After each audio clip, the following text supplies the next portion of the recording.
Most people preparing for 2026's economy are doing exactly one thing. They are saving money, and that one decision will be the reason they fall behind. Because the people who survived every single economic crisis in modern history, 1929, 2001, 2008, COVID, were not the ones with the biggest savings accounts. They were the ones who understood something most people never even think to ask. Not, will I lose my job? But, will I become economically irrational to employ? That is a completely different question, and most people have no idea it's the right one. Stay with me for the next 12 minutes, because what I'm about to show you is a pattern, pulled from 100 years of economic disruption. Section 1. The real definition of an economic crisis. Here's the first truth most economists won't say out loud. Recessions don't destroy jobs, they destroy outdated usefulness. The horse industry didn't collapse because horses stopped working. It collapsed because cars made horses economically irrational. Junior coders, data entry workers. AI makes them economically irrational to pay. Section 2. The three categories of workers in 2026. History shows us every major industrial revolution produces three types of people.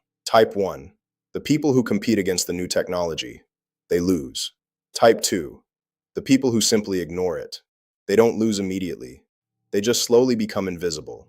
Like a shop with no online presence in 2015.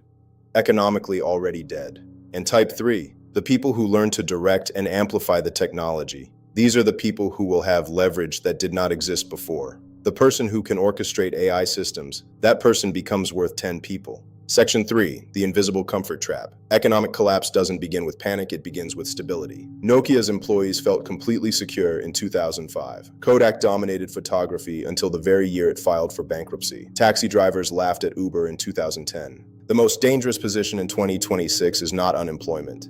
It is comfortable employment in work that AI does better every 6 months. Humans confuse familiarity with permanence. We mistake I have done this for 5 years with I will be needed for the next 5 years. That is not logic. That is comfort disguised as strategy. AI attacks average work first, always. Section 4. The Competence Illusion. AI makes mediocre people appear competent. Right now, someone with no real expertise can generate a polished report. Markets are about to be flooded with people who look qualified but have no real depth. And what happens when supply of something explodes? Its value crashes. But here's the flip side. When fake competence becomes common, real judgment becomes extraordinarily rare and extraordinarily valuable. AI produces answers, the premium humans provide direction. Section 5. The Survival Formula. These are the 5 layers every economically anti-fragile person is building right now, not eventually, now.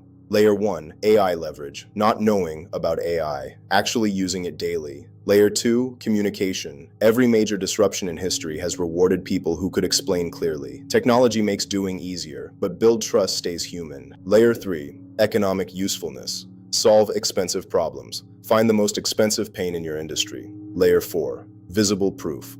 Portfolio beats resume every time. Build your proof now. Layer 5, multiple income paths. One income is hidden fragility. History divides winners and losers by who adapted before the pressure arrived. The 2026 economy is not arriving. It is already here. Share it with one person who needs it. I'll see you in the next one.